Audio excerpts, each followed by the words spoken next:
Nag-audition kami ni Daddy Chan para sa isang Valentine segment sa TV. Tinag lang kami nung kabanda namin na drummer kasi naghahanap daw sila ng singing couples. Initially, hindi talaga namin alam na competition siya. Nalaman lang namin nung nag-sign up na kami. So aside sa singing, i-share din namin yung love story namin, kung paano kami nagsimula, and kung may mga struggles man kami. Hindi ko nga alam, wala pa man din ay ninenervyos na ako.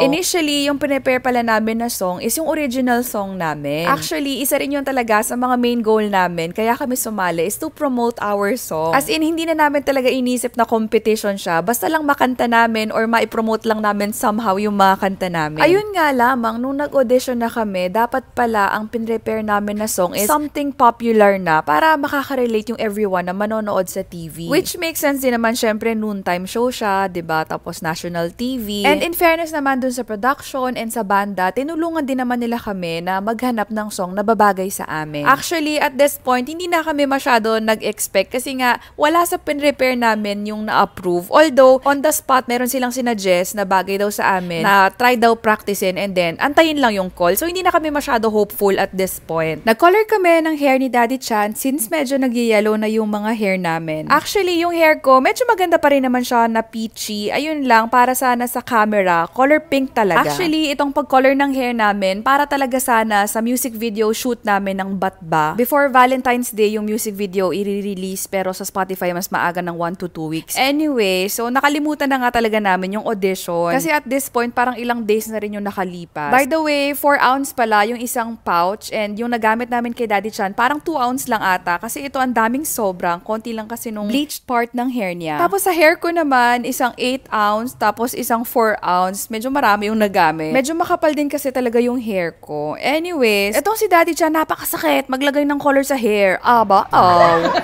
And nung kinagabihan nga, doon nila kami sinabihan na pasok na nga kami. So the next day, pumunta na kami sa studio. Habang on the way kami, nagpa-practice na kami. Na-post ko na to separately, pero itong song na to, isa to sa mga backup songs namin. Sayang, kasi itong song na to, pang contest talaga. Ayun lang, kasi kakaaral lang namin the day before since nga kakasabi lang napasok na nga kami. So parang backup na lang talaga siya. Yung final song na napili for us is Lucky, and thinking about it, medyo on-brand nga siya. As in, cutesy-cutesy, lovey-dovey, ang colorful pa naming dalawa, diba? Ito na nga pala yung final rehearsal namin the day before nung mismong live ng show. And alam nyo guys, kahit ganong beses nyo ni-rehearse or inulit-ulit yung kanta, iba talaga yung feeling dun sa mismong live na performance na, knowing na bawal kang magkamali. Nagkamali ako dun sa parang vow na part. After nun, parang na-shook up na ako, lalo na ako talagang ninervyos ng malala 1 million beses.